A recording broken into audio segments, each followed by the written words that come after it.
Hey you, yes you, do you want to make someone regret walking away from you without saying a single word? If yes, grab a seat because in just 60 seconds I'm going to show you exactly how.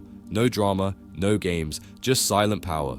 Step 1. Go completely off the radar. No text, no reactions, no lurking on their stories. Your silence will say more than any message ever could. It's not about being cold, it's about creating distance and space they can feel. Step 2. Become unrecognizable. Shift every ounce of energy back into you. Get in shape. Level up your mindset. Build a life they no longer have access to.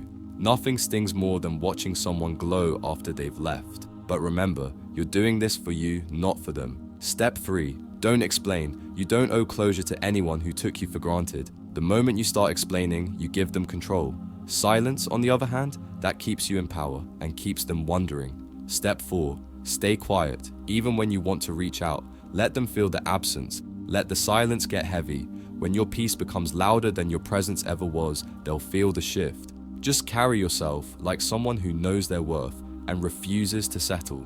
That energy, it haunts people who didn't appreciate it when they had the chance. Step 5. Replace them in their role. I know this probably sounds really hard, but take the exact space they used to fill in your life and give it to someone else. That could mean laughing with someone new at your usual hangout spot, bringing someone else to that event, or simply moving differently in circles they used to be part of. This shows them you're not frozen in place, you're not hurt at all, and you're already filling in the gap they left behind. The regret hits when they see how easily you move forward without them. The best way to make them regret losing you is to become someone they can't get back, even if they tried. Your silence, your glow up, and your peace are louder than anything you could ever say. Remember, actions speak louder than words.